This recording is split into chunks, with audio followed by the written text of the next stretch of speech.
including Chief Ministers Himanta Biswa Sarma, Yogi Adityanath, Pushkar Singh Dhami and on the RSS, the Bajrang Dal. अगर ऊपर से देखा जाए तो 7 रुपए के इजाफे से कोई बहुत बड़ा फर्क नहीं पड़ता। दोस्तों नमस्कार, मेरा नाम प्रशांत है और आप देखना शुरू कर चुके हैं आपका अपना चैनल खुद रंग। कुछ नेता हैं इस देश के और कुछ संगठन हैं, उनके नाम ले लेता हूं पहले, क्योंकि अभी जो मैं आपको खबर बताने जा रहा हूं इस खबर में उनके नाम लिए गए हैं, उन संगठनों के नाम लिए गए हैं और ये अपने देश का मामला है और ये मामला अब विदेश तक पहुंच चुका है। हालात ये हैं कि इन तमाम सारे नफरती नेताओं और नफरत के नाम पर, नफरत की बुनियाद पर खड़े किए गए इन संगठनों पर अंतर्राष्ट्रीय स्तर पर हंटर चलने की नौबत है। नाम ले ले करके इन तमाम लोगों को बैन किए जाने का ऐलान हुआ है, मांग की जा रही है। उसके खबर के बारे में अभी मैं आपको बताऊंगा। इसमें तमाम सारे बड़े नेता हैं, मुख्यमंत्री हैं, बहुत सारे लोग हैं, आपको दिखाऊंगा इस खबर के बारे में, आपको बताऊंगा। उधर एक और बड़ी खबर जिसके बारे में मैं आपसे बातचीत करूंगा वो जुड़ी है सोनाली खातून। आपको याद होगा ये नाम, जिसको दिल्ली पुलिस ने बांग्लादेश डिपोर्ट कर दिया था और सुप्रीम कोर्ट के आदेश पर जो है बड़ी तगड़ी डांट लगी थी, हंटर चला था और अब यही हंटर सरकार के ऊपर भी चल गया है। क्यों, कैसे, क्या वजह हुई, अभी उसके बारे में भी आपको जानकारी दूंगा। सुप्रीम कोर्ट में एक और बड़ा मामला पहुंचा। यह मामला कॉकरोच जनता पार्टी से जुड़ा हुआ है और उसको लेकर के दिल्ली हाई कोर्ट में कौन सा बड़ा कांड जो है अभिजीत दीपके ने कर दिया है, उस खबर के बारे में भी मैं आपको जानकारी दूंगा। साथ में भारतीय जनता पार्टी के दलाल एंकर अशोक श्रीवास्तव जी, नाम लेकर के कहना पड़ रहा है, वो 12वीं के छात्र को सीधे सीधे पाकिस्तानी करार दे रहा है। मानसिक तौर पर बीमार हो चुका ये शख्स पब्लिक के पैसे पर परजीवी बना हुआ, नरेंद्र मोदी का पाला हुआ ये एंकर इस देश के छात्रों को गाली दे रहा है, पाकिस्तानी बता रहा है और अब उसकी कुंडली जो है वो लोग खोल रहे हैं। उस खबर के बारे में भी मैं आपको बताने की कोशिश करूंगा और भी बहुत सारी खबरें हैं। एक और पेपर लीक हो गया, पर्चा लीक हो गया, ऐसी खबरें निकल के सामने आई हैं और हालात ये हैं कि जेनजी जो है वो सड़कों पर उतर आया है। सेंटर्स में तोड़फोड़ करने की तस्वीरें भी आई हैं।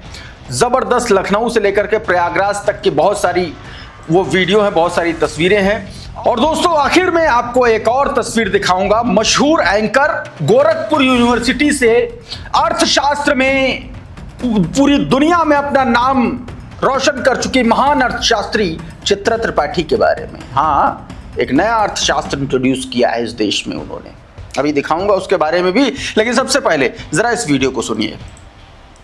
I urge the US government to act on following 4 recommendations. First, impose targeted global Magnitsky sanctions on Indian officials driving this persecution, including Chief Ministers Himanta Biswa Sarma, Yogi Adityanath, Pushkar Singh Dhami, and other senior BJP leaders, and on the RSS, the Bajrang Dal, and the Vishwa Hindu Parishad. Second, designate India as a country of particular concern and also a source country for transnational oppression. कौन कौन से नाम लिए गए? Bharatiya Janata party के तमाम सारे नेता, तमाम सारे मुख्यमंत्री, जिसमें उत्तर प्रदेश के मुख्यमंत्री, उत्तराखंड के मुख्यमंत्री, असम के मुख्यमंत्री और आरएसएस, विश्व हिंदू परिषद, बजरंग दल, इन तमाम संगठनों को अमेरिका में बैन किए जाने को लेकर के मांग चल रही है। किसने किए? ये दोस्तों एक संगठन है जो सरकार के साथ काम करता है। उसने सरकार के सामने, डोनाल्ड ट्रंप के सामने ये मांगे रखी हैं। ये वीडियो दोस्तों US commission for international religious freedom, इसकी हालिया सुनवाई, उनकी हियरिंग से जुड़ा हुआ था। अदालत का ये मामला था और अदालत के सामने जो है अमेरिका में इन तमाम नेताओं को और तमाम संगठनों को बैन किए जाने की मांग की गई है। दोस्तों इस सुनवाई में आरोप लगाए गए हैं कि एंटी कन्वर्जन कानूनों का इस्तेमाल धार्मिक स्वतंत्रता के दबाने के लिए किया जा रहा है। राष्ट्रीय स्वयंसेवक संघ, विश्व हिंदू परिषद और बजरंग दल जैसे संगठनों पर हेट कैंपेन और इंटिमिडेशन के आरोप लगाए गए हैं। यूएपीए के जरिए एक्टिविस्ट और अल्पसंख्यक आवाजों को निशाना बनाए जाने की बात कही गई है। सोशल मीडिया पर हेट स्पीच और टारगेटेड मिस इन्फॉर्मेशन के जरिए माहौल खराब करने का आरोप लगाया गया है और कुछ राज्यों में बुलडोजर कार्रवाई और मॉब लिंचिंग और धार्मिक तनाव की घटनाओं का हवाला दिया गया है। जिन नेताओं के नाम लिए गए हैं उनके बारे में मैंने आपको बताया है। मतलब इनके ऊपर एक कड़ा एक्शन, कड़ी कार्रवाई की मांग की जा रही है। दोस्तों, सीधे तौर पर यह खबर बताती है कि इस देश में किस तरीके से काम हो रहा है, किस तरीके से भाजपा की सरकारों में अल्पसंख्यक और खास करके मुसलमानों को प्रताड़ित किया जा रहा है। और अब इसी को लेकर के मामला कोर्ट पहुंचा है, अदालत पहुंचा है। माना जा रहा है कि कभी भी डंडा चल सकता है। हालांकि भारत सरकार की तरफ से, भारत की तरफ से इन आरोपों को नकारा भी जा चुका है। नकारा जाए, ये इसी महीने की 7 तारीख को यह सुनवाई अमेरिका में हुई थी, जिसकी तस्वीरें निकल के अब सामने आ रही। उधर सुप्रीम कोर्ट में कुछ और मामले चल रहे हैं। यह मामला कॉकरोच जनता पार्टी से जुड़ा हुआ है। यह मामला दिल्ली हाईकोर्ट में भी कॉकरोच जनता पार्टी के संस्थापक अभिजीत दीपके से जुड़ा हुआ है। और नरेंद्र मोदी की सरकार के लिए क्यों कॉकरोच जनता पार्टी एक बड़ा परेशानी बनने जा रही है, उसके बारे में। सबसे पहले जरा दिबांग का इस ट्वीट को देखिए, आपको समझ में आएगा। दिबांग लिख रहे हैं कि सुप्रीम कोर्ट ने कॉकरोच जनता पार्टी से जुड़े लोगों की सीबीआई जांच करवाने की मांग से इनकार कर दिया। जांच करने की मांग करने जो याचिका है उसकी सुनवाई से इनकार कर दिया। वकील साहब बोले थे कि सीजेपी जो है वो जुडिशरी की छवि खराब कर रही है। और इस पर सूर्यकांत ने कहा था कि don't take it so sentimentally. बताया गया कि बहुत ज्यादा भावुक मत होइए, भावुकता से मत लीजिए इसको। अच्छा, सवाल ये भी है ना कि शुरू तो मिलाड की तरफ से ही सब कुछ हुआ था, अब अचानक से इसके खिलाफ याचिका है और मिलाड खुद मान लें तो मिलाड पर और भी कई गंभीर सवाल उठ जाएंगे। तो इसीलिए मिलाड ने कहा कि बहुत ज्यादा भावुक होने की जरूरत नहीं है। उधर एक मुख्यमंत्री कॉकरोच जनता पार्टी पर तंज कस रहे हैं। इन्होंने लिखा कि मच्छर 8 दिन में मर जाता है, कॉकरोच की आयु कितनी होती है। लेकिन उसके आगे भी एक बड़ा कारनामा हुआ। यह कारनामा नरेंद्र मोदी की सरकार और इंफॉर्मेशन जो आईबी मिनिस्ट्री है, आईबी की तरफ से जो ये ट्विटर हैंडल हटाया गया कॉकरोच जनता पार्टी का, उसके खिलाफ दिल्ली हाईकोर्ट पहुंच गए हैं अभिजीत दीपके। ये उसमें बताया गया, याचिका दाखिल की है। उधर महाराष्ट्र के छत्रपति संभाजी नगर स्थित सीजेपी फाउंडर दीपिका के घर पर 24 घंटे की पुलिस तैनाती है। पुलिस कह रही है कि एहतियातन तैनाती है, लेकिन कैसे दबाव पुलिस बनाती है, कैसे सिक्योरिटी को हाउस अरेस्टिंग में तब्दील कर देती है पुलिस, ये जानकार बहुत अच्छी तरीके से जानते हैं। उधर इस देश में नफरत का आलम यह है कि अशोक श्रीवास्तव जैसे दलाल पत्रकार अपना मानसिक संतुलन खो बैठे हैं। उनको हर सवाल उठाने वाला आदमी पाकिस्तानी नजर आता है, देशद्रोही नजर आने लगता है। मैं ये बात क्यों कह रहा हूं, अभी बताता हूं। सबसे पहले जरा इस आदमी का ये ट्वीट देखिए। ये इस देश के पब्लिक के पैसे पर चलने वाले चैनल का एंकर है अशोक श्रीवास्तव। एक छात्र हैं वेदांत 12th सीबीएसई बोर्ड के छात्र हैं। उनके फिजिक्स में नंबर कम आए थे, तो इन्होंने कहा कि भाई हमको हमारी आंसर शीट की फोटोकॉपी दो। जब आंसर शीट की इनको फोटोकॉपी मिली तो उसमें आंसर शीट दूसरे का, क्वेश्चन पेपर दूसरे का, नंबर कम आए थे। इस पर उन्होंने सवाल उठाया तो ये आदमी तथाकथित वरिष्ठ पत्रकार जो है, दलाली में, नफरत में पगलाया हुआ ये आदमी क्या कह रहा है? कह रहा है क्या पाकिस्तानियों ने भी सीबीएसई के एग्जाम दिए थे? क्यों? पता क्यों? क्योंकि ट्विटर हैंडल पर जो रीजन है, साउथ एशिया रीजन दिखाता है ना, तो वहां पर साउथ एशिया लिखा था। इससे इसने अंदाजा लगा लिया कि अरे ये तो पाकिस्तानी है। अब इस पर नरेंद्र नाथ मिश्रा और तमाम सारे लोगों ने इस पर सवाल खड़े किए।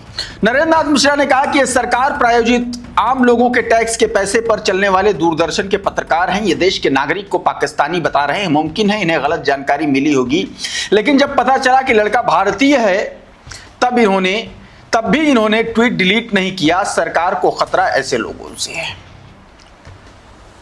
अब इसके बाद में ये आदमी वेदांत के ट्वीट पर जा करके ये लिख रहा है। देखिए क्या लिख रहा है। कह रहा है कि प्रिय वेदांत, विनीत जी से पता चला कि आपका इशू सॉल्व हो गया है। खुशी हुई जानकर, भविष्य के लिए बहुत शुभकामनाएं और मेरी वजह से आपको और आपके परिवार को जो भी कष्ट हुआ उसके लिए क्षमा प्रार्थी।